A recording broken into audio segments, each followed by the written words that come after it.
pegando o gancho das medicações, além de você entender quais são as comorbidades do paciente, você vai entender se existe alguma medicação ali que está interferindo no processo de cicatrização. Então, já é um segundo passo você pedir ao paciente, né, entender com o paciente quais são as medicações que ele faz uso para saber se existe alguma medicação que está impedindo essa cicatrização.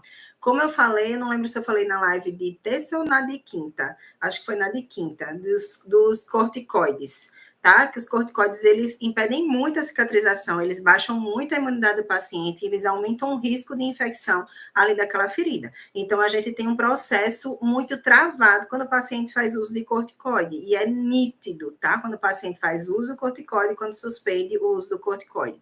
O paciente, ele vai ter um risco muito mais elevado de infecção, e ele vai ficar muito preso naquela primeira fase da cicatrização e a gente não consegue evoluir para a fase proliferativa, tá?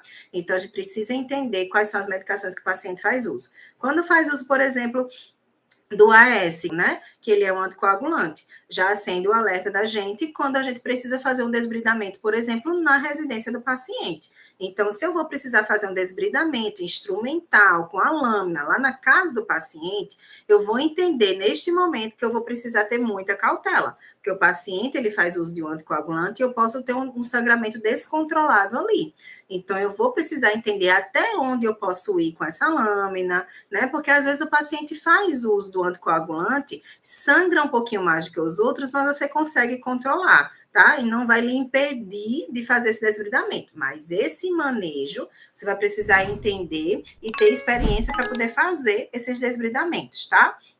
À medida que você vai fazendo aos pouquinhos, você vai entendendo se esse paciente ele sangra muito, se esse paciente ele sangra pouco, se dá para fazer o desbridamento dele no domicílio dele ou não, se não dá para fazer isso, tá?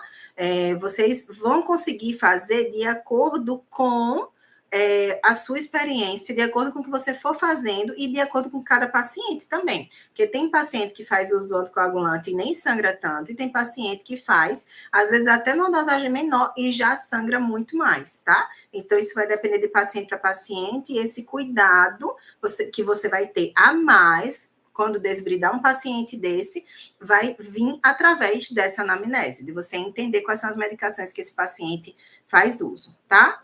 Aí, se por acaso você tiver com a ferida que precisa sangrar, aí é outra história, né? Que a ferida, ela pode precisar dar essa agudizada para ela voltar para esse processo inflamatório, porque ela já está estagnada. Então, se ela estiver estagnada, a gente volta para o processo inflamatório para poder o organismo entender que tem uma ferida ali e começar a cicatrizar de novo e a vir as células de defesa, que ali não tem mais, se a ferida estiver estagnada há muito tempo. Agora, se a ferida não estiver estagnada, aí eu vou estar realmente estimulando ali que, ao invés de ir para a fase proliferativa, essa fase volte, né, a esse processo inflamatório, tá? Então, o que mais, Lavínia? O que a gente tem que perguntar ali para o paciente? Como está a nutrição desse paciente? Essa nutrição é adequada? E o que o paciente está comendo? Porque não adianta vocês perguntarem assim, come bem? Como? Como muito bem. Eu não como nenhuma porcaria, o paciente diz. Certo, aí passa para a próxima pergunta. Mas você não entende o que o paciente come.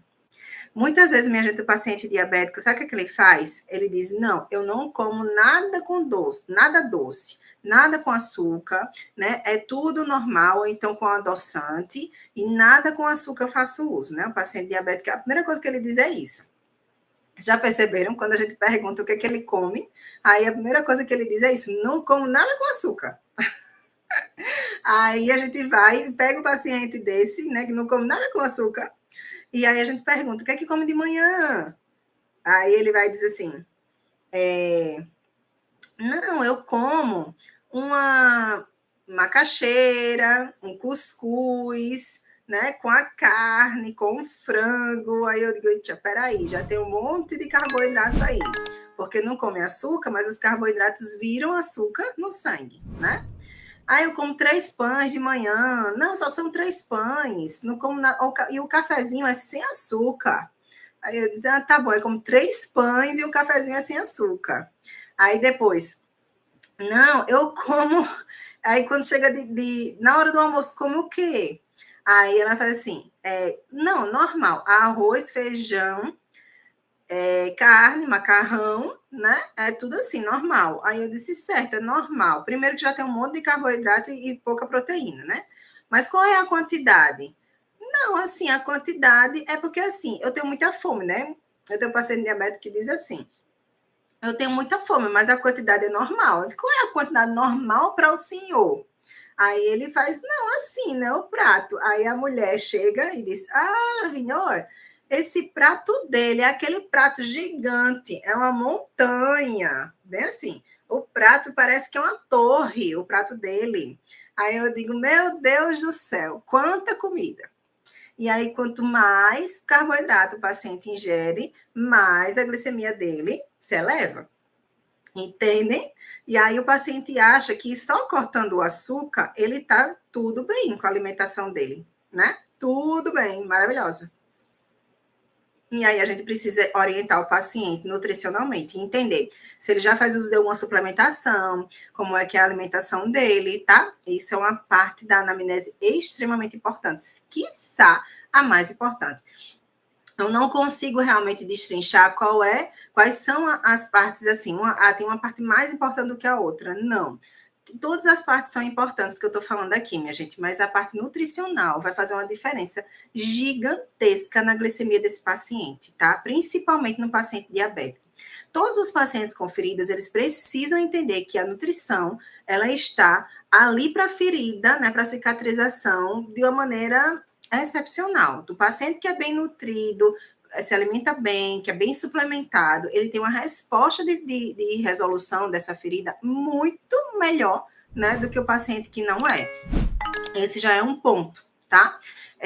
Então, a nutrição desse paciente vai fazer toda a diferença. O resto também vai fazer diferença. Mas isso é uma questão de necessidade, tá? O paciente, ele precisa entender a nutrição.